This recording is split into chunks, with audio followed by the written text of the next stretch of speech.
de mente o estudo das bem-aventuranças, a última bem-aventurança: bem-aventurados os perseguidos por causa da justiça, porque deles é o reino dos céus. Todavia temos um longo caminho ainda para percorrer no estudo do Sermão do Monte, e o capítulo 7 faz parte do Sermão do Monte. E nesse sermão, Deus menciona algo a respeito dos falsos profetas, dos falsos mestres, dos falsos pastores, dos falsos líderes. Jesus disse, os profetas disseram, os apóstolos disseram, que quando o fim se aproximasse, haveriam sinais que o fim chegaria, que Jesus retornaria. E alguns dos sinais seriam, um dos sinais seria a apostasia e o surgimento de uma enormidade de falsos profetas e de heresias. Como você pode ver em 1 Timóteo 4, mas o Espírito expressamente diz que nos últimos tempos apostatarão alguns da fé, dando ouvidos a espíritos enganadores e doutrinas de demônios. É uma profecia que o Espírito de Deus inspirou a Paulo, dizendo que nos últimos tempos, à medida que o fim se aproximasse, muitos se apostatariam da fé. O que é apostatar? Se esfriar, deixar a fé, abandonar a sã doutrina, o santo evangelho, abandonar os credos bíblicos, apostatar da verdade, para seguir, dar ouvidos a espíritos enganadores.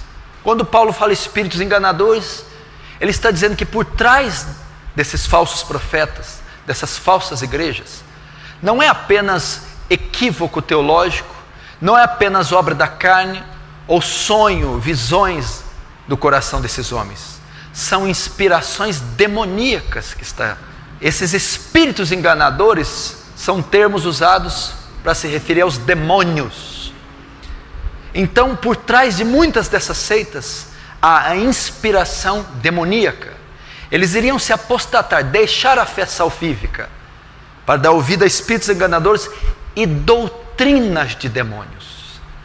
Muitas coisas que você vê na TV, esse curandeirismo, esse charlatanismo, essa doutrina, essas teologias contemporâneas, esse movimento de confissão positiva, de curandeirismo, de teologia de prosperidade, de expiação de Cristo feita no inferno, são doutrinas de demônios, inspiradas por demônios, ditadas por demônios, criadas por demônios.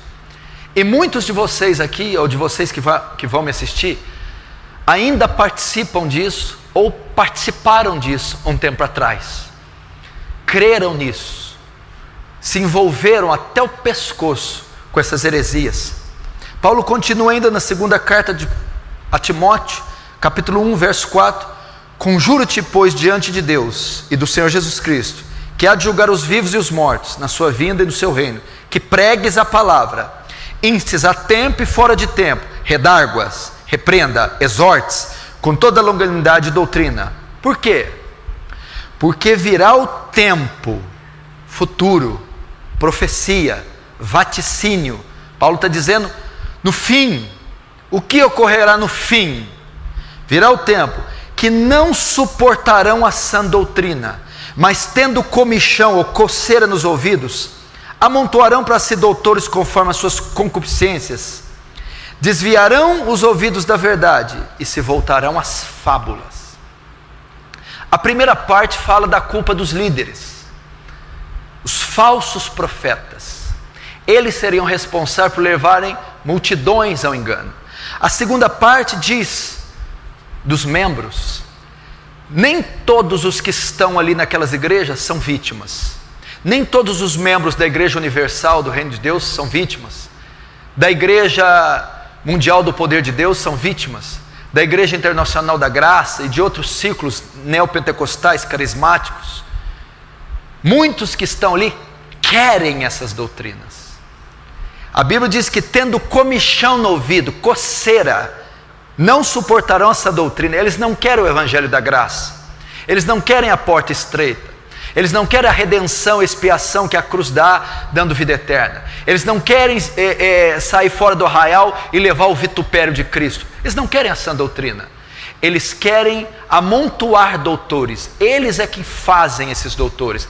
Por exemplo, o Valdomiro Santiago só é quem ele é porque os membros dele o faz ser como ele é.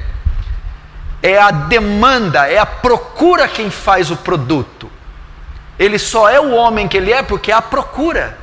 E essas pessoas que procuram têm coceira no ouvido, não querem a verdade, não querem o evangelho dos apóstolos, dos reformadores, dos missionários, o evangelho de Cristo.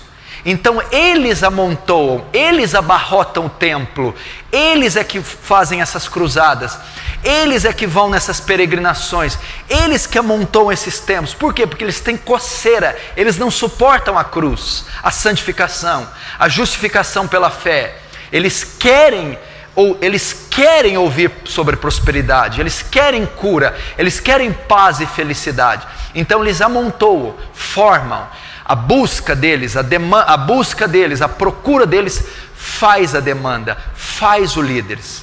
Então eles amontoam para si doutores, segundo suas próprias concupiscências, seus próprios desejos carnais. Na verdade, o que esses falsos profetas pregam? Eles pregam felicidade, prosperidade financeira, cura, enriquecimento e a extinção do sofrimento. Na verdade, eles estão dando o que está em 1 João 2,15. Não ameis o mundo, nem o que é no mundo. Se aquele que ama o mundo, o amor do Pai não está nele. Porque tudo que é no mundo é concupiscência dos olhos, concupiscência da carne, soberba da vida. É isso que o mundo quer, o ímpio quer. E os falsos profetas oferecem exatamente isso. Concupiscência dos olhos. Tudo que os seus olhos veem, desejam, aqui na igreja, nós te daremos. Tudo que sua carne almeja, ostentação, opulência, vaidade, beleza, conforto, luxo, nós daremos, concupiscência da carne. E soberba da vida, a deidade do homem. Kenneth Reagan, Benny Hinn, ensinam que somos pequenos deuses, ensinam que temos a mesma natureza de Cristo. Deidade do homem significa o homem querer ser Deus, né? A soberba da vida. E os falsos profetas, é por essa razão que eles têm tanto sucesso, por essa razão que as igrejas deles estão lotadas, templos de 1.000, 2.000, 5.000, 10.000, 20.000, 30.000 pessoas abarrotados dioturnamente. Por quê? Porque o que há no mundo é a concupiscência dos olhos, aquilo que atrai os meus olhos, a concupiscência da carne, aquilo que a minha carne deseja, a soberba da vida, o desejo de independência, de deidade, de superestimar o homem. Isso é que o mundo possui, todo ímpio possui isso. Logo, esse é o carro-chefe dos falsos profetas. Então ele vai atrair aquilo que está plantado no coração do ímpio, os desejos carnais. São essas as promessas dos falsos profetas. Então ele diz que virá o tempo, o fim, que não suportarão essa doutrina, mas tendo comichão no ouvido, amontoarão para si doutores conforme as suas concupiscências, e desviarão os ouvidos da verdade, voltando-se às fábulas. Você assiste um culto na Igreja Universal do Reino de Deus, são fábulas. Aquilo que o Valdomiro Santiago propaga na TV, fábulas. O que a Joyce Meyer ensina na TV fechada, fábulas. O Benny Hinn, então, ele está caindo em descrédito até entre os hereges. As histórias de Peter Pan, Rapunzel, são pequenas perto do que Benny Hinn ensina. Mas as pessoas querem fábulas, querem ser enganadas, querem acreditar em mentiras, porque elas têm comichão no ouvido e se recusam a ouvir as sãs doutrinas. Então, apesar de ser muito triste, é profético. É profético. À medida que o fim se aproxima, isso ocorrerá, e ocorrerá em maior grau, em mais intensidade. Pedro também vaticinou, 2 Pedro 2, 1 a 3. E também, escute isso aqui, segunda carta do apóstolo Pedro, capítulo 2, verso 1 a 3.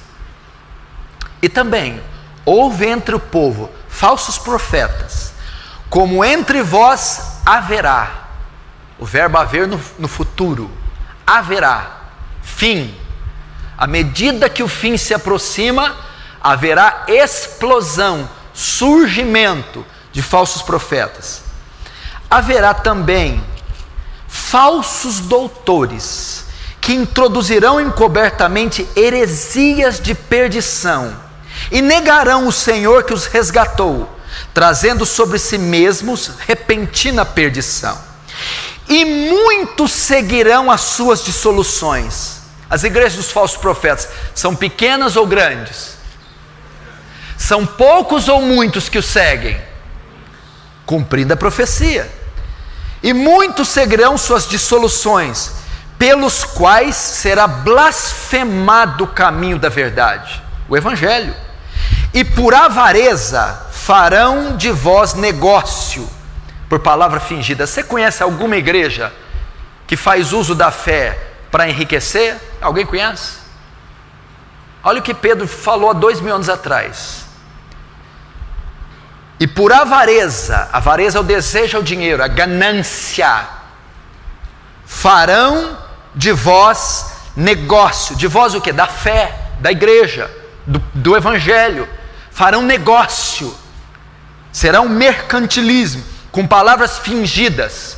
O que é a palavra fingida? Distorcida, persuasiva, lisonjas, mentira. É o que você vê na TV, lisonja, mentira, falácia. Tudo que você assiste, a maioria desses canais que passam, esses pregadores da teologia da prosperidade, eles estão fazendo negócio da fé. São falsos profetas, lobos, mentirosos, devoradores. É uma carneficina o que eles fazem nos seus programas. Palavras fingidas, sobre os quais já de largo tempo não será tardia a sentença, e a sua perdição não dormita. Você já viu algum deles lerem esse texto? Deixe eles roubem, comam a carne do rebanho, roubem a lã, chupem os ossos, mintam, enganem, blasfemem, pequem, e vão para suas mansões, para os seus jatos, façam o que quiser. Talvez vocês não sofram nada, nem gripe vocês pegarão aqui, fiquem tranquilos, mas o juízo de vocês não dormita, desses falsos profetas, porque eles estarão um dia de pé diante do trono do Senhor, e serão julgados por cada blasfêmia, heresia que ensinaram, por cada centavo que roubaram dos fiéis, e por cada alma que foram responsáveis por ajudar, irão ao inferno.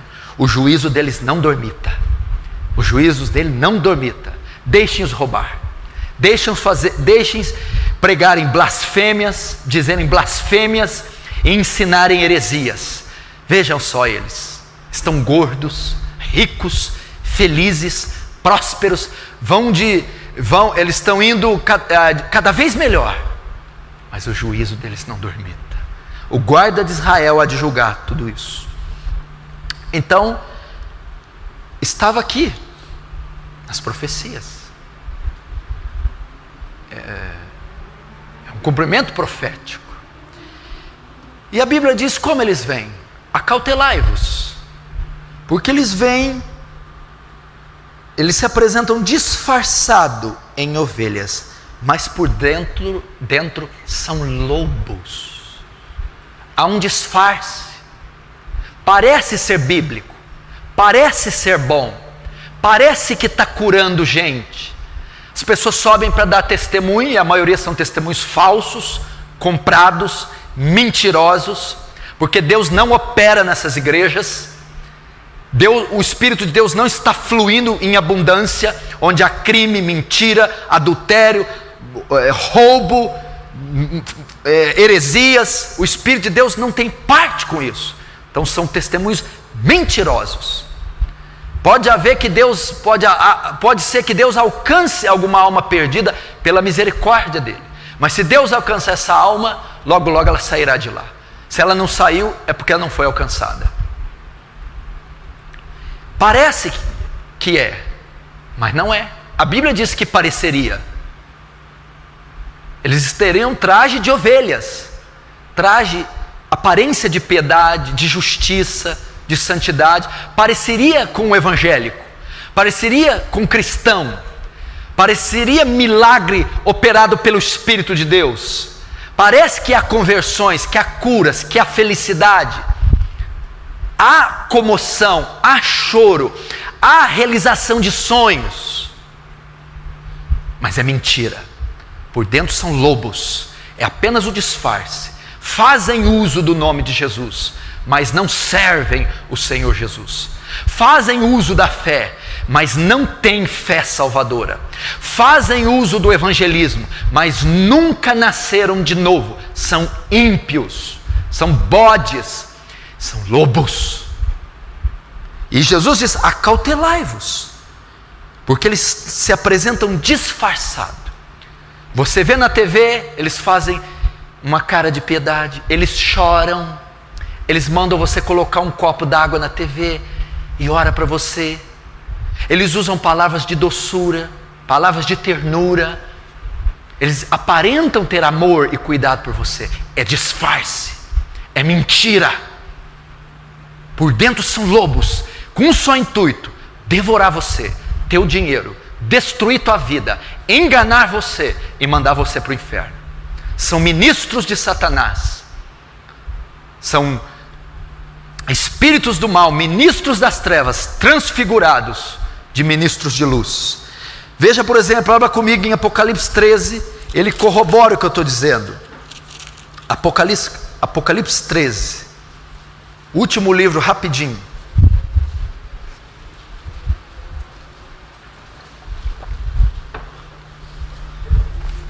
Apocalipse 13, verso 11, diz assim, Apocalipse 13, verso 11: vi ainda outra besta emergir da terra, possuía 2 chifres, parecendo cordeiro, mas falava como dragão.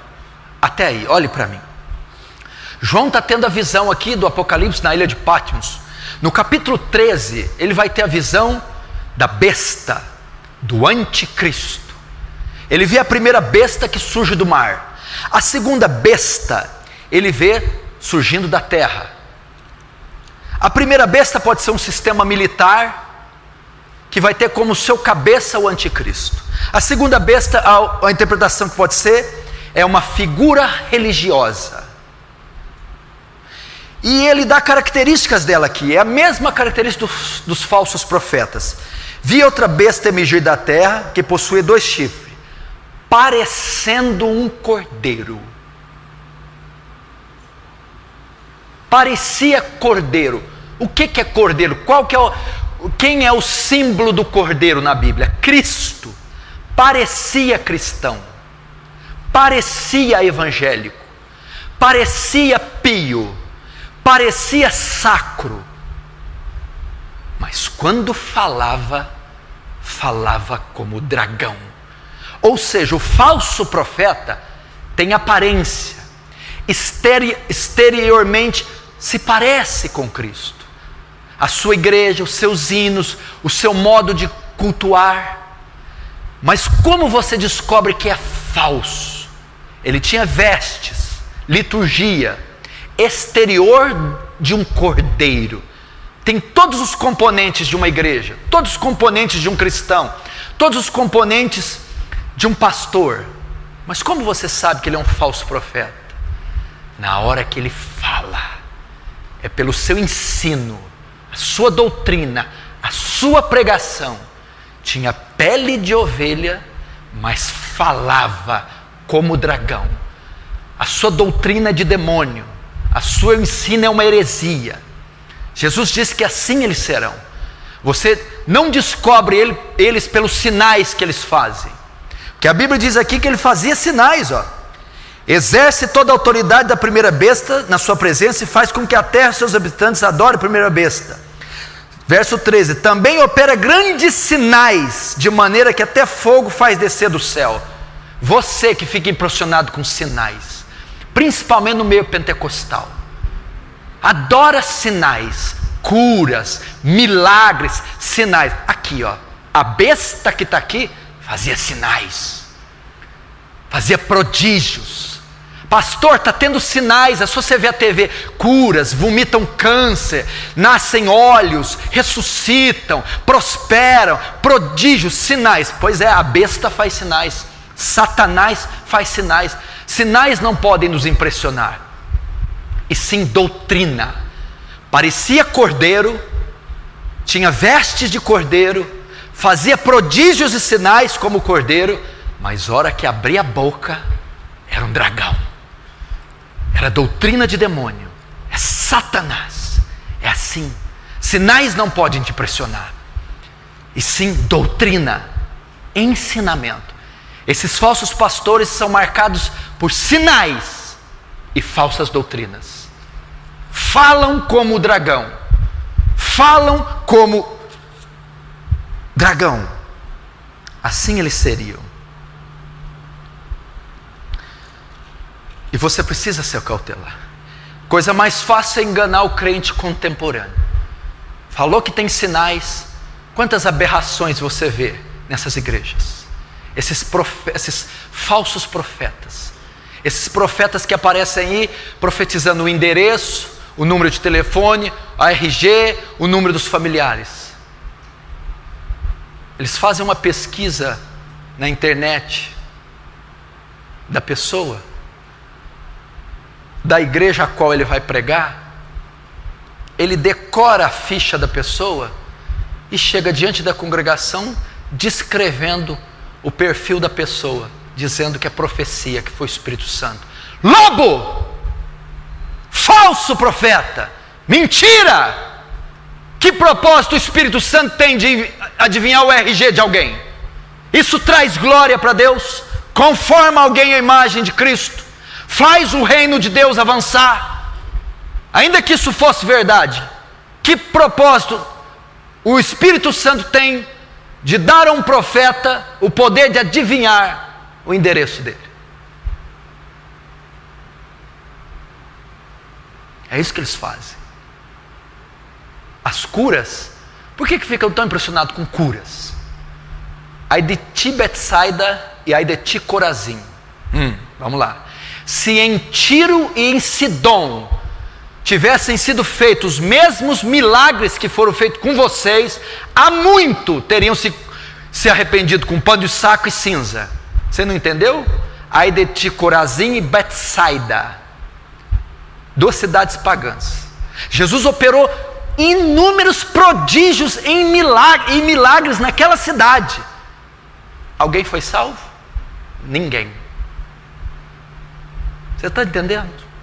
As pessoas ficam tão entusiasmadas com curas, com milagres, com prodígios. Jesus fez em Corazim e Betsaida. Ele disse: se eu tivesse feito os mesmos milagres em Tiro e Sidom, que eram outras cidades pagãs, eles teriam se convertido, mas vocês não.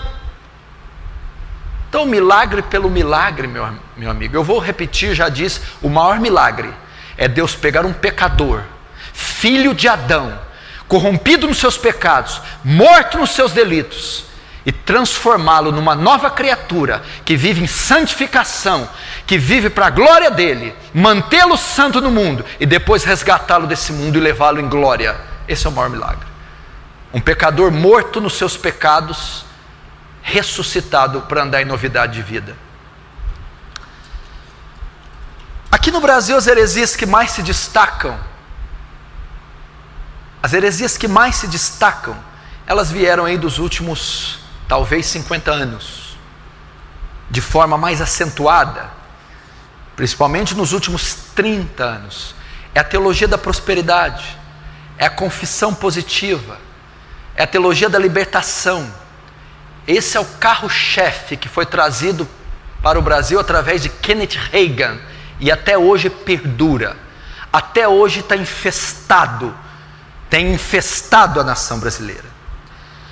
Você primeiro deve saber a origem dessas heresias, que é a teologia da prosperidade. A confissão positiva ensina: declare. Você está doente? Declara a cura. Toma posse.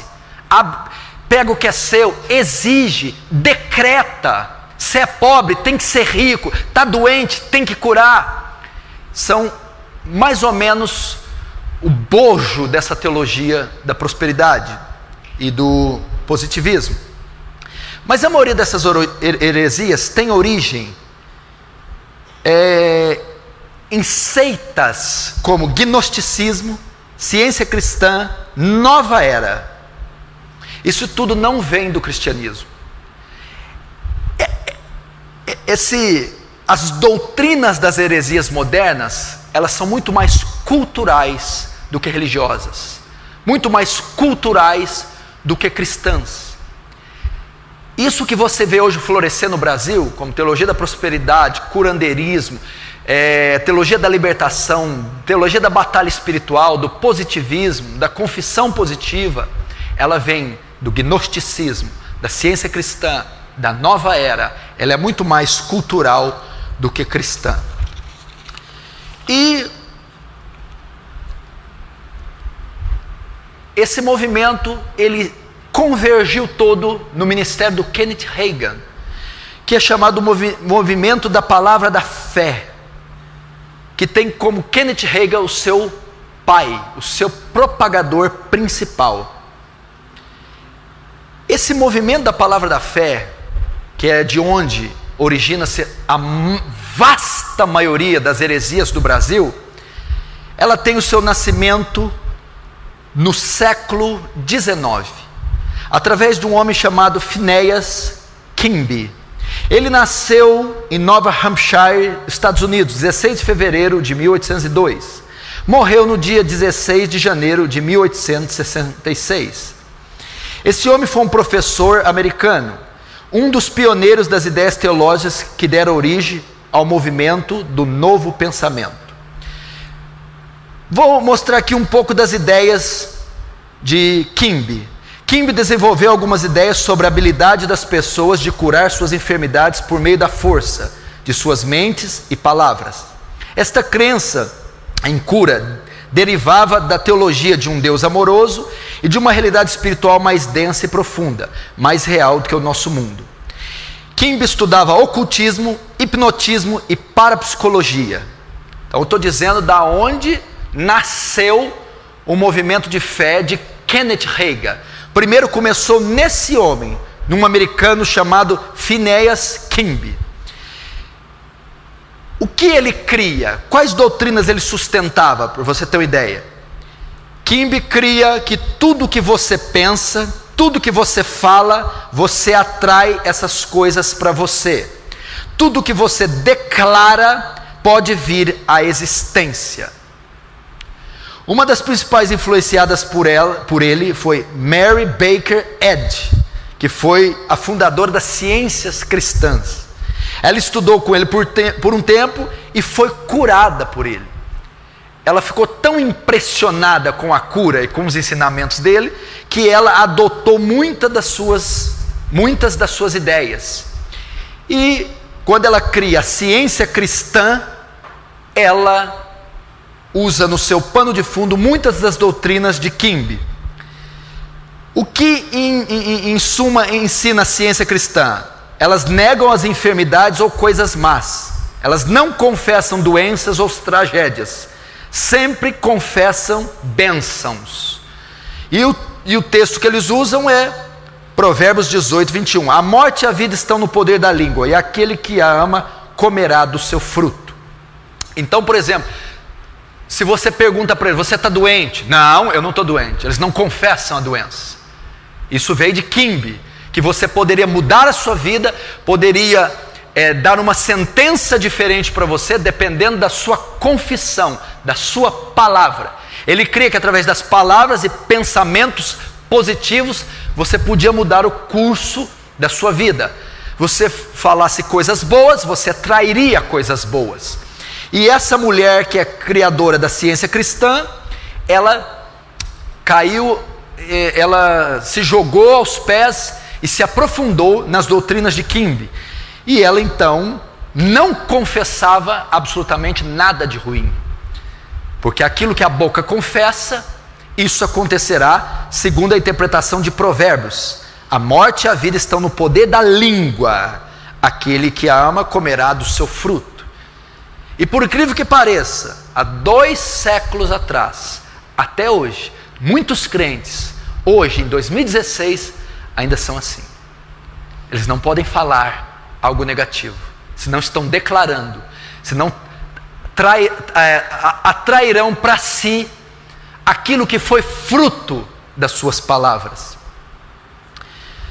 Depois desse homem, eu estou dizendo onde se originou aqueles que influenciaram Kenneth Hagin, que foi o pai do movimento Palavra da Fé, movimento esse que até hoje influencia a maior parte das igrejas do Brasil, principalmente as pentecostais, principalmente as neopentecostais e muitas, não todas, mas muitas pentecostais. Depois desses dois, nós tivemos outro estudioso, Essek Kenyon, nascido em 24 de abril de 1867, falecido 19 de março de 1948. Quem foi Kenyon? Foi um pastor norte-americano da Igreja Batista Nova Aliança, foi evangelista e escritor.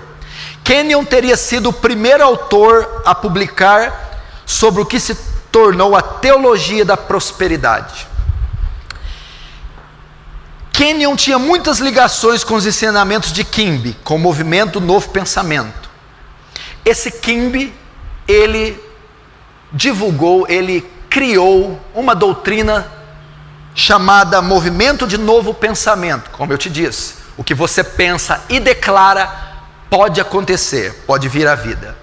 E esse Kenyon, que foi um pastor batista, que foi um escritor, ele sofreu muita influência, tanto do Kimbe, quanto também da Mary Baker.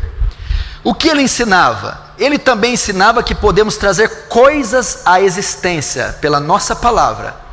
E ensinava uma das heresias mais horríveis, que até hoje é ensinada, que Jesus morreu uma morte espiritual no inferno, e lá no inferno, e não na cruz, expiou nossos pecados. Então você vê a transição das heresias, começando por Kimbe, passando por Mary Baker, chegando em Kenyon, que vai fazer o embrião do pensamento positivo e da teologia da fé de Kenneth Hagin. A influência de Kenyon. Seus livros tiveram grande influência sobre Kenneth Hagin, que foi o fundador do movimento Palavra de Fé, sendo uma inspiração ideológica para o referido movimento que culminou nas evoluções filosóficas dos neopentecostais. O que aconteceu? Veio Kenneth Hagin, que nasceu em 1917 e morreu em 2003, não faz muito tempo. Kenneth Hagin mergulhou de cabeça nos ensinos de quem? De Kimbe, de Baker e de Kenyon, que convergiu em Kenyon. Ele pegou o ensinamento que estava nesse Kenyon e ele aperfeiçoou para pior. Ele piorou essa confissão positiva, esse pensamento, o pensamento e as palavras, a expiação de Cristo no inferno. Ele piorou isso. Vejam só, houve muito debate sobre a influência de Kenyon sobre o movimento Palavra da Fé. Alguns críticos, incluindo Dr. McConnell, Dave Hunt e Hank Hanegraaff, defendem que a mainstream do movimento Palavra da Fé plagiou a teologia de Kenyon. Ou seja, Kenneth Hagin, que é o criador do movimento Palavra da Fé, que até hoje influencia hereticamente o Brasil, ele plagiou os ensinos de Kenyon, que foi influenciado por Baker e por Kimbe, entendeu? E ele piorou, aperfeiçoou as avessas, para pior. Eu estou dizendo isso para nós chegarmos no que muitos acreditam ainda hoje, para as heresias que muitos acreditam ainda hoje. Aí chegamos em quem? Kenneth Hagin. Ele vai tomar o bastão de Kenyon. Nasceu em 1917 e morreu em 2003. Engraçado que falso profeta demora a morrer, né? Não cai avião, não pega gripe, não corta dedo, não pega tétano. Não entendo. Aí você, David Brenner morreu com 29 anos. Kate Green morreu por aí também, 29 anos. Quantos anos vocês têm?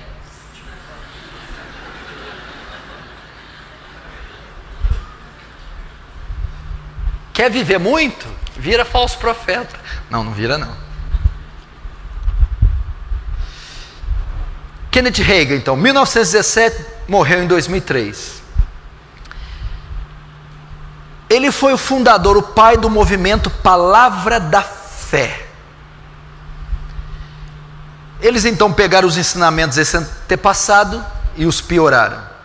A grande parte dos ensinamentos de Hagin vem daquilo que a maioria dos falsos profetas também dizem. Foram revelações dadas pelo próprio Deus.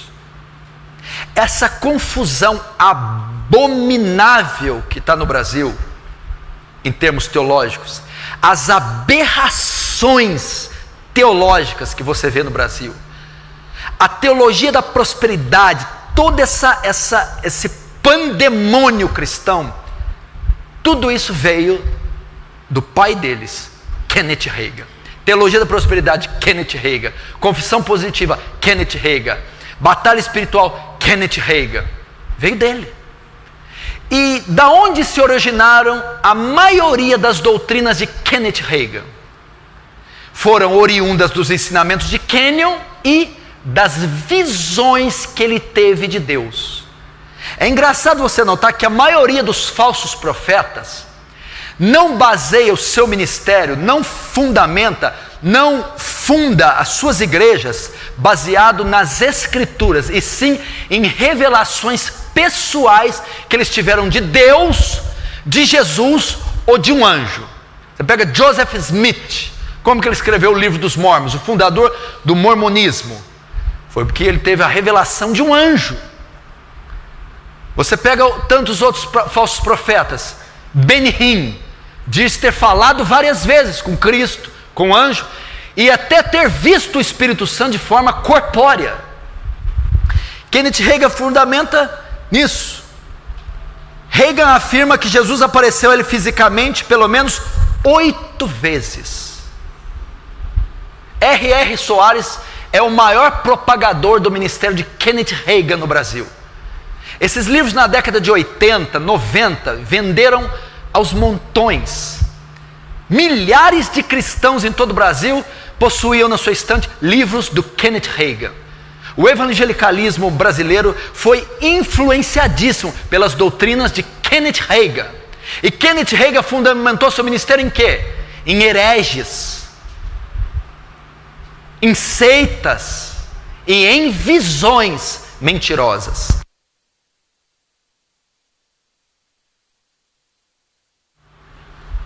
Então veja só, como que Kenneth Hagin pode afirmar um absurdo desse? Ele afirma que Jesus apareceu a ele fisicamente pelo menos 8 vezes. Se ainda fosse como para Saulo na estrada de Damasco, já duvidaríamos. Foi uma aparição de Jesus. Ele viu fisicamente, apareceu para ele, fisicamente, 8 vezes para ele, dando a ele as inspirações para o seu ministério. Presta atenção, em um livro que ele publicou chamado Autoridade do Crente, ele conta que conversou com Jesus 1h30. Esse livro está à venda, chama A Autoridade do Crente. Conta que conversou com Jesus 1h30. E de repente nessa conversa, isso está narrado no livro, aparece um demônio em forma de macaco, que fica balbuciando e atrapalhando a conversa dele com Jesus. Passado um tempo, ele vendo que Jesus não faz nada, ele ordena que o demônio se cale, expulse o demônio. Então ele conta no livro que fica pensando: por que será que Jesus não fez isso? Por que será que Jesus não expulsou esse macaco, esse demônio em forma de macaco? É então que ele faz essa pergunta para Jesus, e Jesus responde: se você não tivesse tomado essa atitude a respeito do macaco, eu não poderia ter tomado. Ele disse, em outras palavras para Kenneth Hagin, só você poderia ter expulsado o demônio, eu não poderia. Coisas como essa ele escreve no livro, demonstrando que tinha autoridade superior ao Filho de Deus. Benny Hinn, a nação brasileira até hoje bebe das doutrinas de Benny Hinn. Talvez o livro evangélico mais vendido no Brasil foi o livro Bom Dia Espírito Santo, do Benny Hinn. Benny Hinn estava no Brasil, se eu não me engano, no ano passado, ou em 2014. Vem constantemente ao Brasil fazer eventos no meio pentecostal e neopentecostal. Benny Hinn, em uma pregação, afirmou que Jesus ia aparecer em Nairobi, Quênia, para ele, fisicamente. Ele ia fazer uma cruzada em Nairobi, Quênia, e ele disse que Jesus ia aparecer para ele fisicamente. E quando ele está pregando, ele diz aos ouvintes: nós temos uma grande possibilidade de voltar de Quênia tendo imagens filmadas de Jesus no púlpito, materializado fisicamente. Dentre as heresias de Benny Hinn, porque Benny Hinn também é o desdobramento da confissão positiva de Kimby, de Kenyon e de Baker, que foi toda convergida e aperfeiçoada para pior em Kenneth Hagin. Foi também influenciado por Hagin, Benny Hinn. Benny Hinn já ensinou as 9 pessoas da Trindade, para você ter uma ideia. 9 pessoas da Trindade. Benny Hinn ensina a doutrina do super-homem e da super-mulher. Ensina que Adão, quando foi criado, podia andar debaixo d'água sem respirar, podia voar até a lua. Ensinou que Eva também era uma mulher perfeita, e que no plano original, Eva dava a luz pelo lado. Benny Hinn ensinou isso. Dava luz pelo lado, porque foi da costela de Adão que foi criada. Com o pecado, ela passou a dar a luz para outra parte. É isso que Benny Hinn ensina. Ele escreveu Bom Dia Espírito Santo, Bem-vindo Espírito Santo, Unção e o Sangue. São os livros mais famosos dele em português. Nesse livro, o Sangue, ele estava fazendo uma cruzada, e ele chamou para participar dessa cruzada 49 freiras. Se você ler no livro, lá no último capítulo, o livro O Sangue, ele relata isso, que ele está fazendo uma cruzada, e na cruzada ele convida 49 freiras de um convento católico para cantar com ele em cima do púlpito Quão Grande És Tu. E elas cantam e entoam junto com ele. Essas freiras convidam Benny Hinn para ir no seu convento. Ele vai, ele começa a orar com elas, e começa a ministrar sobre elas, começa a orar em línguas. E as freiras oferecem a hóstia para ele, a Eucaristia. Ele come, toma da hóstia. Ele conta no livro que ao tomar a hóstia, ele sente um fogo entrando dentro dele, uma paralisia com ele, e ele sente os dedos dele nessa hora tocar no manto, e dentro desse manto havia um corpo, e diz Benny Hinn que esse corpo era o corpo de Jesus. Ele tocou o corpo de Jesus sobre o manto depois de ter comido uma hóstia num convento católico junto com as freiras. É um dos autores que mais vendem livros no Brasil. Estava aí agora, recentemente. Tem como seu discípulo brasileiro Agenor Duque, que propaga ideias parecidas, que também tem pano de fundo as mesmas doutrinas de Hagin: confissão positiva, teologia da prosperidade, curanderismo e essas experiências com Deus. Benny Hinn também descreve no Bom Dia Espírito Santo que ele está orando no seu quarto e vê o Espírito Santo em forma corpórea, e a mãe chama ele para o almoço. ele vai, e o Espírito Santo diz para ele: espere só mais 5 minutos, por favor. Ele está orando, está tendo comunhão com o Espírito Santo, e vai sair para almoçar, e o Espírito Santo implora para ele não ir. Ele escreve isso no Bom Dia, Espírito Santo. Heresia, blasfêmia. Vamos ver mais um pouco dos desdobramentos desse ministério de Kenneth Hagin, que fez discípulos pelo mundo inteiro. Os desdobramentos do movimento Palavra da Fé. Um dos desdobramentos, uma das suas doutrinas é a confissão positiva. Esses falsos profetas, principalmente os da prosperidade, ensinam que podemos trazer coisas à existência pelas palavras. Por isso o termo confissão positiva. Usa o texto de Provérbios, poder da língua. Por isso é que Kenneth Hagin é considerado sendo influenciado por Kimby, que é o movimento do novo pensamento. O que a confissão positiva ensina? Pense positivo, declare, decrete, determine. Você vai ver muito essa doutrina na Igreja Internacional da Graça, o R.R. Soares ensinando isso. E quanto da igreja brasileira não bebeu da confissão positiva? Determina, declara, decreta. Talvez alguns que estão aqui ainda fazem isso quando estão orando. Senhor, eu determino a cura. Senhor, eu declaro a vitória. Senhor, eu decreto a bênção. Isso é confissão positiva. Isso é heresia. Isso veio de gnosticismo, de nova era. Isso veio de seitas orientais. Isso não é evangélico, isso não é bíblico. Parece até uma forma nova de Gênesis capítulo 1. E disse Deus: haja luz, e houve luz. Esses homens estão se assemelhando a deuses. Só Deus pode decretar alguma coisa. Só Deus pode declarar alguma coisa. Só Deus pode determinar alguma coisa. Nós não podemos decretar nada. Por isso a Bíblia são chamadas os decretos divinos. Deus decretou presente, passado, futuro. Deus trouxe a existência pelo poder da sua palavra. Haja luz e houve luz. Deus determina, predestina, elege. Nós não fazemos nada. Isso é confissão positiva. Pense positivo, decrete contra doenças, determine contra a pobreza, contra a miséria, contra tragédias. Então você usa a boca para declarar, para determinar contra tudo que é mal e a favor de tudo que é bem. Por exemplo, declare prosperidade, declare vitória, declare um bom emprego, declare saúde, declare felicidade. Confissão positiva. E quem bebeu disso aqui até o pescoço?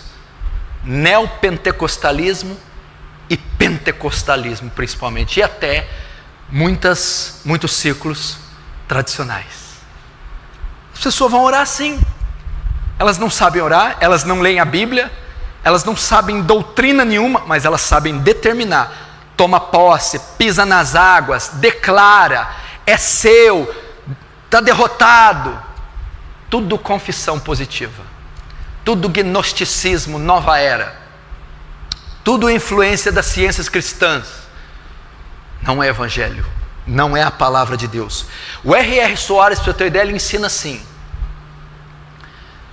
você jamais pode colocar na sua oração: Senhor, se for da tua vontade. Se você orar e colocar se for da tua vontade, você já decretou a derrota. Heresia, blasfêmia. Pai nosso que estais no céu, santificado seja o vosso nome, venha a nós o vosso reino, seja feita a tua vontade, assim na terra como no céu. Ele diz que você não pode falar isso, porque quando você diz Senhor, faz a tua vontade, é falta de fé, você está descrendo. Você tem que determinar. Eles o RR chega a ensinar que você tem que exigir de Deus, pressionar Deus, pôr Deus na parede. Declara a cura, declara a bênção, declara a vitória. Quem ensina isso? Edir Macedo, R.S. Soares, Benny Hinn, Kenneth Hagin, Kenneth Copeland, Joel Osteen, Joyce Meyer, os apóstolos modernos, apóstolo César Augusto, apóstolo René Terranova, apóstolo Estevão Hernandes e outros pequenos apóstolos. Todos estão até o pescoço da confissão positiva. Declare. Pra você ter uma ideia, Joel Osteen, um pastor norte-americano, ele disse: sabe por que Deus deixou Zacarias, pai de João Batista, mudo? Vocês não vão acreditar o que ele falou. Lembra-se que o anjo foi dar a nova a ele que a esposa dele ia conceber e dar um filho varão, João Batista. E ele duvidou, disse que já estava velho. A Bíblia diz que o Senhor fez com que ele ficasse mudo e voltasse a falar só quando o menino nascesse. Joel Osteen diz por que fez isso. Sabe por que Deus deixou Zacarias, pai de João Batista, mudo? Foi porque as palavras negativas de Zacarias iriam mudar os planos de Deus. Para evitar que Zacarias confessasse algo negativo, Deus deixa ele mudo.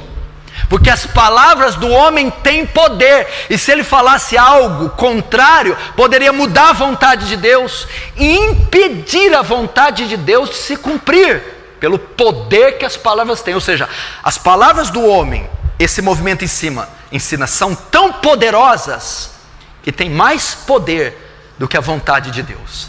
Soberania de Deus não existe.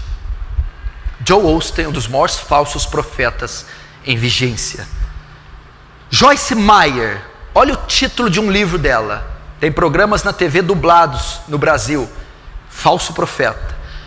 O título de um livro dela: mude suas palavras e mude sua vida. Confissão positiva. Declara, decreta, determina e muda a sua vida. Onde está a fé aqui? Onde está a dependência de Deus? Onde está a soberania de Deus? Nós não decretamos nada, não determinamos nada. Nós nos humilhamos como pecadores e Deus opera por sua graça. E Ele pode responder uma oração ou não. Ou não. Outra doutrina desse movimento da fé, de Kenneth Hagin. Quantos estão entendendo disso?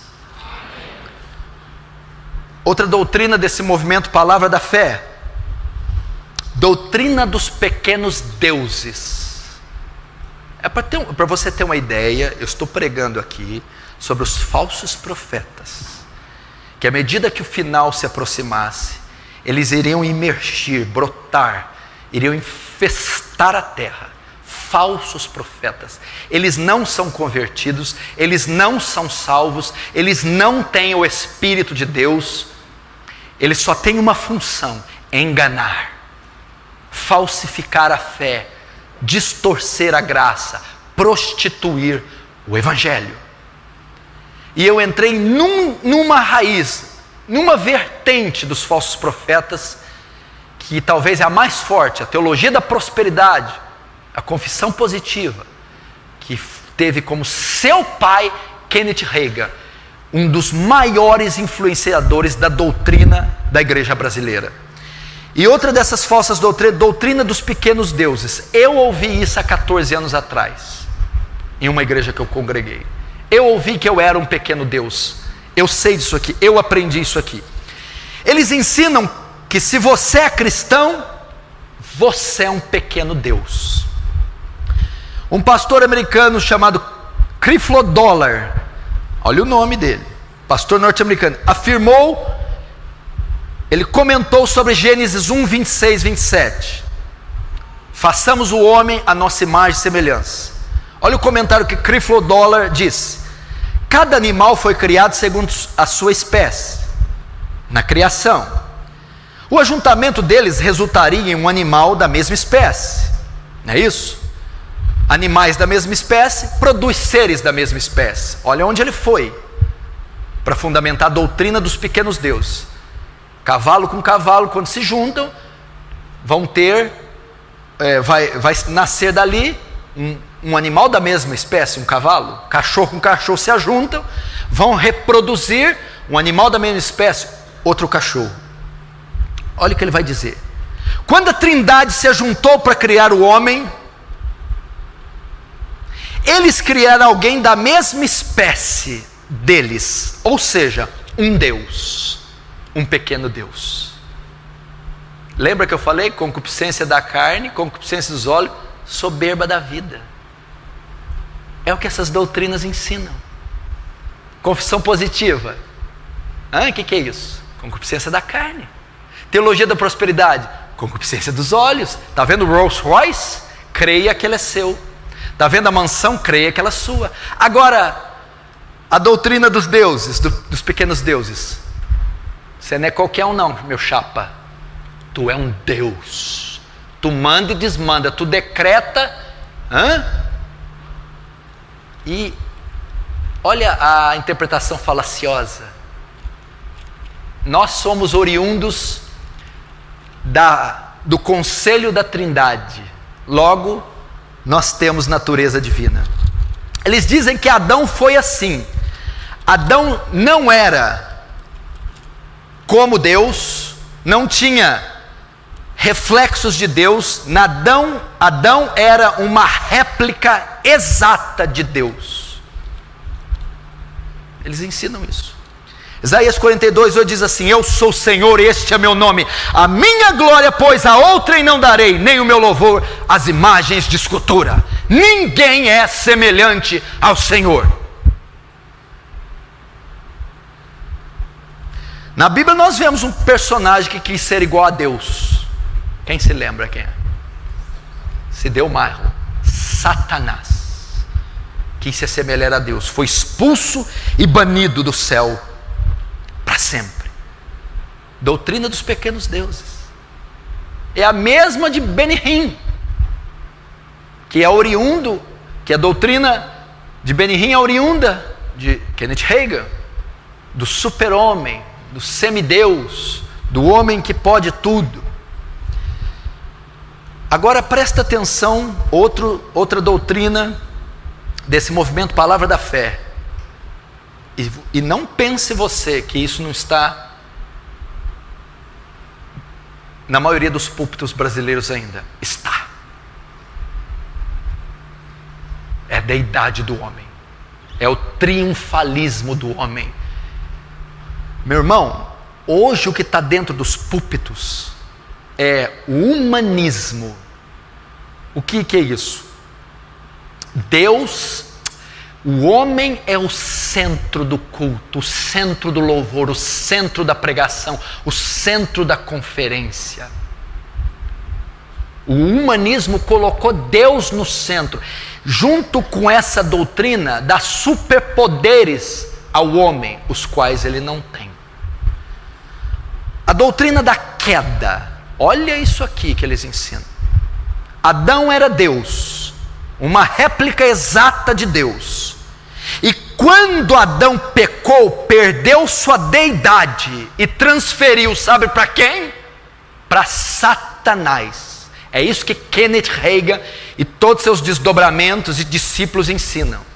Adão era Deus. Quando pecou, perdeu sua deidade e transferiu para Satanás.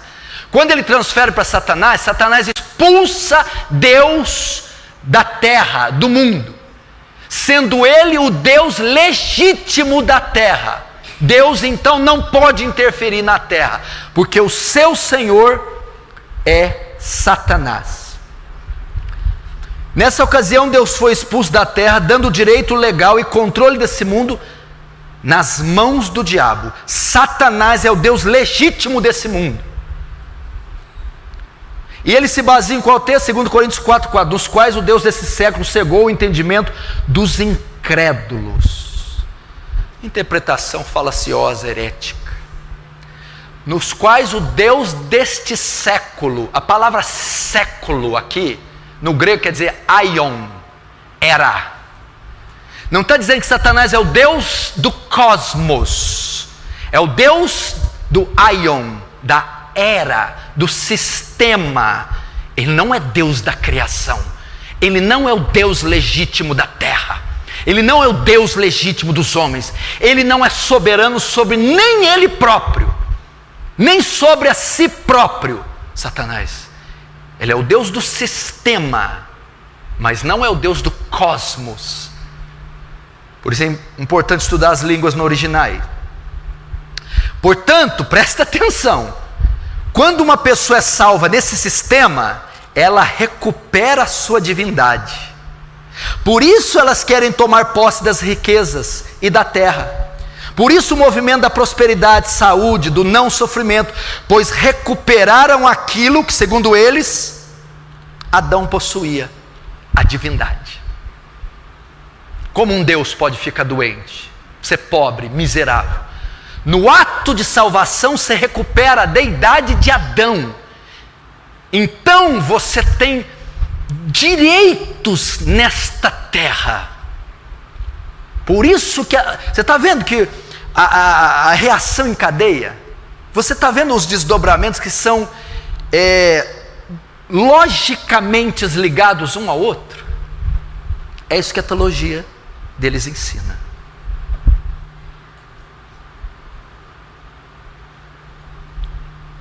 Myles Munroe, a respeito disso, sabe o que ele diz? Myles Munroe, ele difundiu muito a sua doutrina aqui, através do ministério do Silas Malafaia.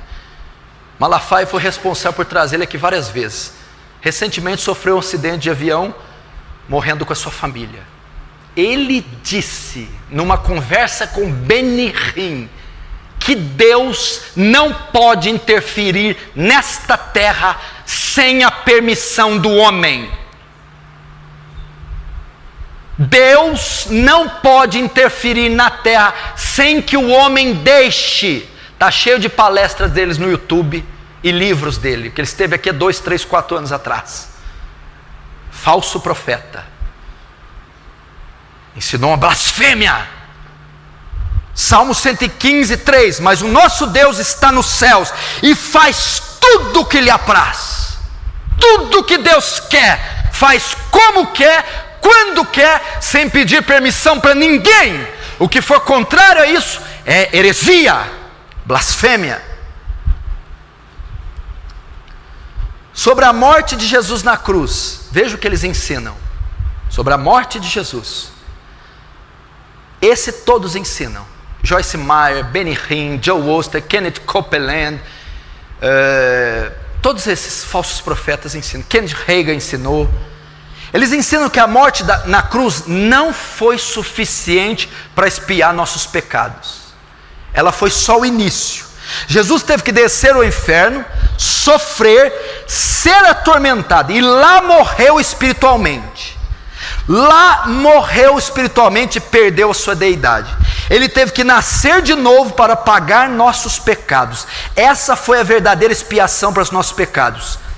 Não foi na cruz, e sim no inferno que ele expiou nossos pecados. Dá para você ler um livro desse? Crer num negócio desse? Todos esses falsos profetas ensinam isso. No Brasil, o maior difusor de Kenneth Hagin, R.S. Soares, aquele que mais publica livros sobre Kenneth Hagin. Valnice Milhomes era missionária da Convenção Batista Brasileira durante 14 anos em Moçambique. Depois rompeu com a Convenção Batista e bebeu muito dos ensinos de Kenneth Hagin. Voltou ao Brasil e para defender questões judaizantes. Valnice Milhomes, você tem uma ideia, ela profetizou a data da volta de Jesus. Disse que ele voltaria num sábado.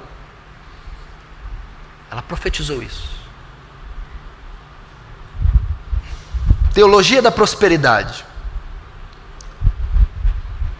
A grande criadora da teologia da prosperidade, a difusora no Brasil, foi a Igreja Universal do Reino de Deus, com o seu bispo Edir Macedo.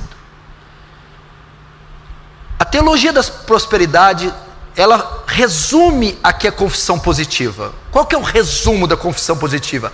O cristão tem que ser próspero financeiramente e livre de qualquer sofrimento das enfermidades. Esse é o resumo.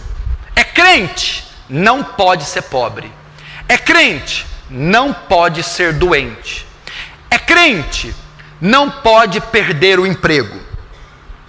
É crente, não pode sofrer. Esse é, em suma, o pilar principal da confissão positiva. Eles tiram essa ideia de Isaías 53, mas ele foi ferido por nossas transgressões e moído por nossas iniquidades. O castigo que nos traz a paz estava sobre ele, e pelas suas chagas, pisaduras, fomos sarados. Olha lá, ó.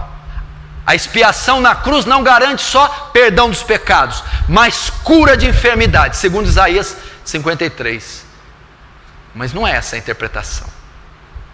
Feridas aqui está falando de pecados. É o que Pedro vai dar. A interpretação está em 1 Pedro 2,24. Levando ele mesmo no seu corpo, os nossos pecados sobre o madeiro, para que mortos pelo pecado pudéssemos viver para a justiça. E pelas suas feridas foste sarado. Sarado do quê? Do pecado. A ferida aqui é iniquidade. Então a expiação não garantiu cura, garantiu perdão dos pecados. Eu creio em cura? Creio. Deus pode curar? Pode. Pode curar em resposta à oração? Pode. Mas ele não disse que ia curar todo mundo. Não disse que a cruz garantiu a saúde de todo mundo. A cruz garantiu a redenção de todo o que crê. Então, esse é o carro-chefe da confissão positiva, propagada pela Igreja Universal de Deus, que tem o seu chefe Edir Macedo. Deus não quer que você sofra. Deus não quer ver ninguém pobre.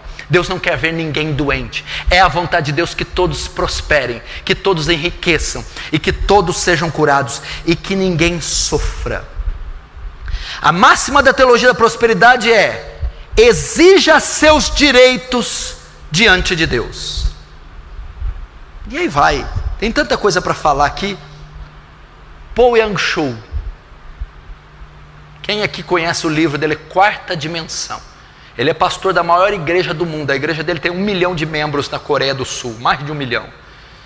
No seu livro Quarta Dimensão, ele estava orando e pedindo para Deus uma escrivaninha, uma cadeira com rodinha e uma bicicleta, quando era mais novo. E Deus não respondia. Ele escreve isso no seu livro Quarta Dimensão. Foi então que Deus vem e ele fala assim: olha, eu não te respondi porque você não é específico. Eu não sei o que você quer, se não é específico, seja específico.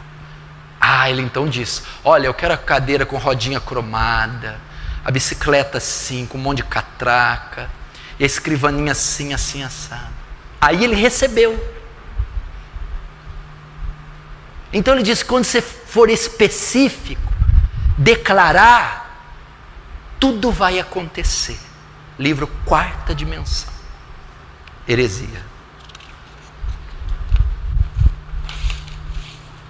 Estou terminando. Esses são alguns desdobramentos dessas seitas, dessas heresias. Nós estamos aqui para denunciar esses falsos profetas. Eu só mostrei a ponta do iceberg, só um fio de cabelo do que está aí em nossa nação. Nós não podemos nos calar. Nós não podemos assistir eles fazerem isso com a fé. Eles estão vituperando a cruz de Cristo. Eles estão escarnecendo o Espírito Santo. Estão profanando o sangue da nova aliança. Estão calcando os pés o Filho de Deus e o Espírito da graça. Estão levando multidões para segui-los. Eu vou ler rapidamente o que a Bíblia diz sobre eles. Leia comigo Jeremias 23, por favor. Tenha um pouco de paciência. Jeremias 23.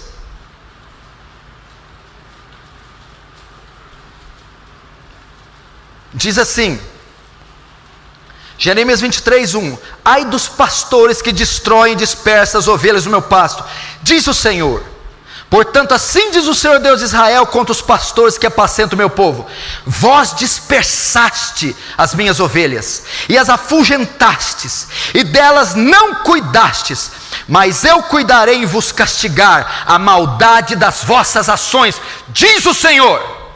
Profecia para os falsos profetas, profecias do julgamento que virão sobre eles. Verso 9: acerca dos profetas, meu coração está quebrantado dentro de mim, todos os meus ossos estremecem, sou como homem embriagado. Verso 10: porque a terra está cheia de adultério, e chora por causa da maldição divina. Os pastos dos desertos secam, pois a carreira dos adúlteros é má, e a sua força não é reta. Pois estão contaminados, tanto o profeta como o sacerdote, até na minha casa achei a sua maldade, diz o Senhor. Portanto, o caminho deles será como lugares escorregadios, na escuridão, serão empurrados e cairão neles, porque trarei sobre eles calamidade, e o ano mesmo em que os castigarei, diz o Senhor. Nos profetas de Samaria, bem vi eu loucura, profetizavam da parte de Baal, e fazem errar meu povo de Israel. Mas nos profetas de Jerusalém, vejo coisa horrenda: cometem adultérios, andam com falsidade, e fortalecem as mãos dos malfeitores, para que não se convertam cada um da sua maldade. Todos eles se tornaram para mim como Sodoma, e os moradores de Jerusalém como Gomorra. Portanto, assim diz o Senhor dos exércitos acerca dos profetas: eis que os alimentarei com absinto, e lhes darei de beber água venenosa, porque os profetas de Jerusalém se derramou a impiedade sobre toda a terra. Eu não tenho tempo para explicar isso aqui, mas você não tem ideia o que está dizendo aqui. Está vendo que a iniquidade está vindo no mundo por causa dos ensinamentos das falsas religiões. 16: assim diz o Senhor dos exércitos: não dei ouvidos às palavras dos profetas, que entre vós profetizam, e vos enchem de vãs esperança. Falam as visões do seu coração, não o que vem da boca do Senhor. Dizem continuamente aos que me desprezam: o Senhor disse, paz terei. E qualquer que anda segundo a dureza do seu coração, dizem, não virá mal sobre vós. Verso 21: não mandei esses profetas, todavia eles foram correndo. Não lhes falei a eles, contudo profetizaram. Mas se tivessem estado no meu conselho, então teriam feito ouvir minhas palavras. Verso 25: tenho ouvido o que dizem aqueles profetas, proclamando mentiras em meu nome, dizendo, sonhei, sonhei. Até quando sucederá isso no coração dos profetas que proclamam mentira, que proclamam só engano do próprio coração, os quais cuidam em fazer que o meu povo se esqueça? Olha só, se esqueça do meu nome pelos seus sonhos que cada um conta ao seu companheiro, assim como seus pais se esqueceram do meu nome por causa de Baal. O profeta que tem um sonho, conte o sonho apenas, mas aquele em que está a minha palavra, fale a minha palavra com verdade. Que tem a palha com trigo, diz o Senhor, não é minha palavra fogo, diz o Senhor, e martelo que esmiuça a penha? Portanto, eis que sou contra esses profetas. Olha o que Deus está dizendo. Jeremias 23 é um tratado para os pastores e líderes falsos de hoje. É para eles essa palavra, é para vocês, é para os falsos profetas. Deus está dizendo o que Ele pensa de vocês, o que Ele acha de vocês, o que Ele vai fazer com vocês. Vocês não ficarão sem juízo, Ele virá. Olha o que Ele diz, o que Ele pensa aqui, no verso 30. Portanto, eis que eu sou contra esses profetas, diz o Senhor, que furtaram minhas palavras, cada um ao seu companheiro. Eis que sou contra esses profetas, diz o Senhor, que prega a sua própria palavra, e afirmam, Ele disse. Eis que eu sou contra os profetas, eis que sou contra os que profetizam sonhos mentirosos, diz o Senhor, e os e os contam, e com as suas mentiras e leviandades fazem errar meu povo, pois eu não os enviei, nem lhes dei ordem, e também proveito nenhum trouxeram a este povo, diz o Senhor. Você está vendo o que Deus acha desse povo? Você acha que não tem isso que está acontecendo na Bíblia? A Bíblia é tão atual, mais atual do que você pensa. Por favor, eu sei que hoje eu passei um pouquinho, mas vale a pena. Isso está sendo gravado, o Brasil inteiro vai assistir isso aqui. Olha para você ter uma ideia o que ele diz. Só mais alguns textos e você vai. Jeremias, depois de Isaías. Jeremias 14. Verso 13, Jeremias 14, verso 13. Então disse eu: ah, Senhor Deus, eis que os profetas lhe dizem: não verei espada, nem tereis fome, mas vos darei verdadeira paz neste lugar. Disse-me o Senhor: os profetas profetizam mentiras em meu nome. Nunca os enviei, nem lhes dei ordem, nem lhes falei. Visão falsa, adivinhação, vaidade e engano do seu íntimo são o que eles vos profetizam. Portanto, assim diz o Senhor acerca dos profetas que profetizam em meu nome sem que eu tenha mandado. Dizem que nem a espada nem a fome haverá nessa terra, pois a espada e a fome serão consumidos estes profetas. É isso que Deus vai fazer com essa geração de líderes. É isso que fará com esses profetas. Veja rapidamente agora em Amós, melhor, Isaías capítulo 1. Veja o que ele acha do culto. Você quer saber o que Deus acha desses congressos? A maioria deles liderada por esses falsos crentes. Pois Deus vai dizer como ele vê os cultos atuais, os congressos atuais, os cantores, os shows gospel, os ajuntamentos gospels modernos. Vamos ver Isaías capítulo 1, verso 10. Ouvi a palavra do Senhor, vós príncipes de Sodoma, prestai ouvidos à lei do nosso Deus, vós povo de Gomorra. De que me serve a minha multidão dos vossos sacrifícios? Isso aqui é culto. Diz o Senhor: estou farto dos holocaustos de carneiro e da gordura de animais cevados. Não me agrado do sangue de novilhos, nem de cordeiros, nem de bodes.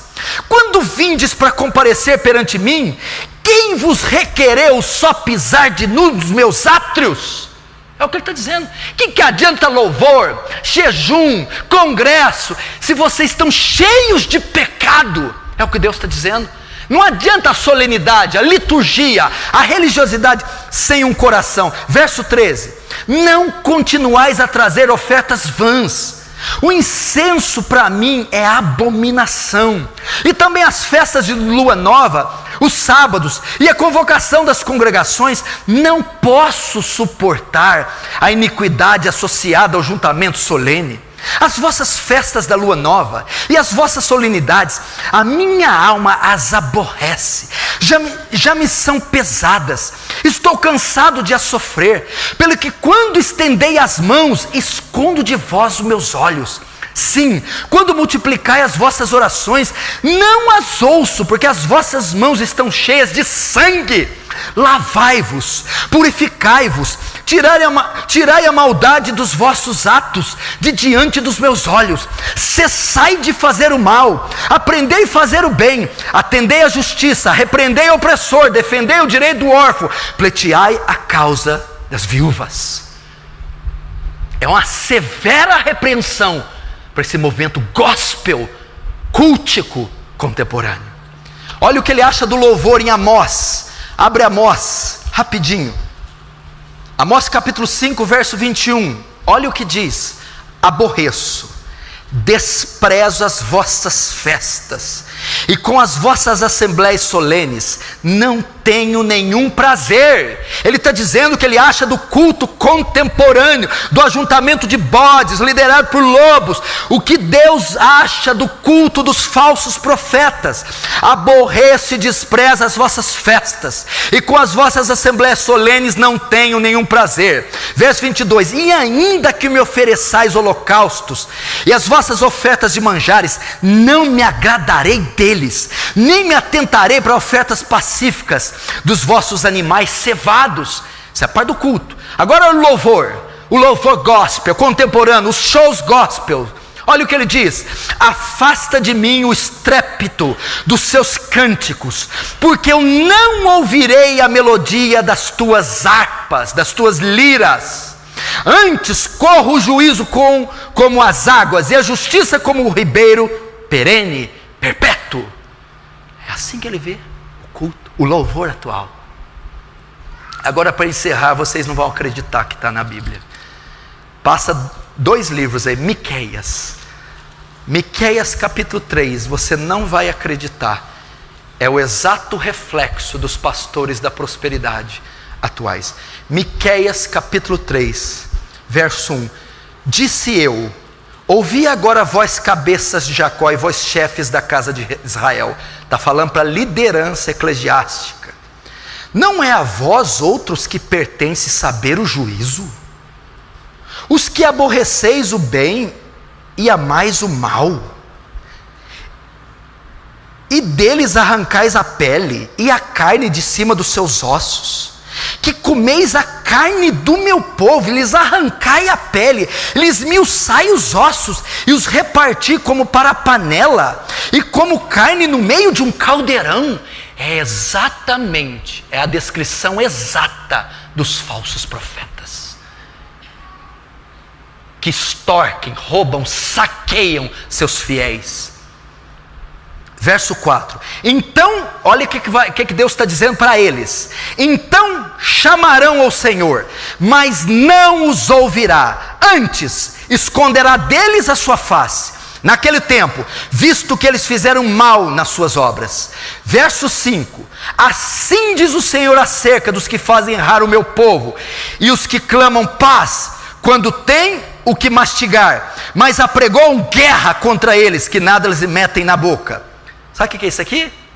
Quando eles estão dando dinheiro, os profetas abençoam. Quando eles deixam de dar, eles profetizam maldição. É a mesma coisa hoje. Se o povo está dando tudo, eles profetizam bênção.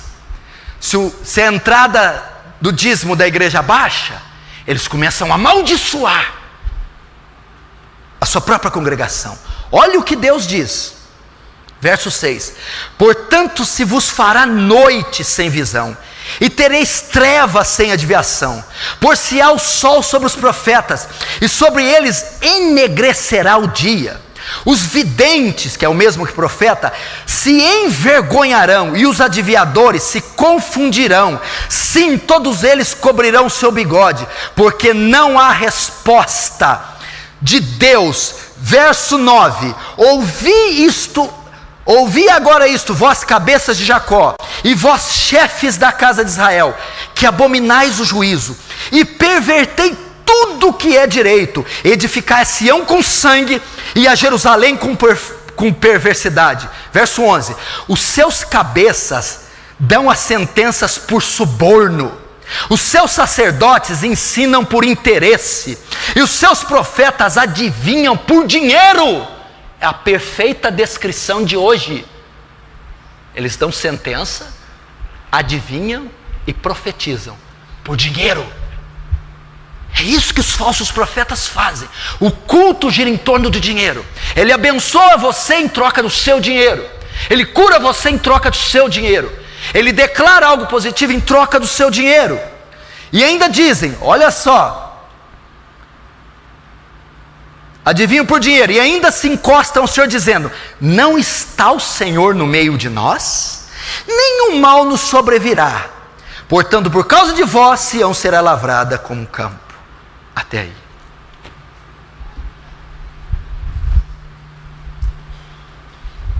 A Bíblia não é pega de surpresa. Está tudo aqui. Isso é o que a Bíblia, um pouquinho do que a Bíblia fala, contextualizando para os dias de hoje. Eu não estou dizendo que isso é sobre a igreja de Cristo. A igreja de Cristo é pura, lavada, remida. É a comunidade de santos, com seus pastores santos. Eu estou dizendo isso aqui das comunidades de bodes, dos falsos profetas, dos lobos. É isso que Deus acha deles, pensa deles, e é isso que Deus vai fazer com eles. O galardão deles não dormita. Eu sei que eles têm poder econômico, eles são multibilionários, eles têm poder político, eles têm dezenas de deputados, governadores e senadores. Eles têm poder midiático. Eles podem, com um botão, um telefonema, aniquilar qualquer um que estiver no caminho deles. Eles são poderosos, milionários. Eles têm alianças poderosas. Eles têm poder social, poder econômico, poder político. Mas deixa eu dizer uma coisa para esses falsos profetas: eles não têm o poder do Evangelho. Eles não têm o poder da graça. Eles não estão sobre a graça de Deus. Eles não foram enviados por Deus. E o juízo deles não dormita. Que você abra seus olhos, que você saiba discernir os tempos. E à volta do Filho do Homem haverá falsos profetas que farão tão grandes sinais que, se possível, enganariam até os escolhidos. Acautelai-vos, pois eu tenho dito: acautelai-vos dos falsos profetas, pois vêm vestidos de ovelhas, mas no seu interior são lobos devoradores. Deus tenha misericórdia dessa nação. Deus tenha misericórdia de nós. Ou Deus traz um avivamento, uma reforma, ou tudo que vai vir sobre essa nação é um pesado juízo, é um despejar da ira de Deus sobre esses falsos profetas. Vamos fechar nossos olhos e vamos orar. Santo Deus, que o Senhor tenha misericórdia de nós e nos guarde, que a sua graça esteja sobre nós, e que o Senhor nos ensine a discernir os tempos, e nos ensine a vencer esses falsos profetas, em nome de Jesus, amém.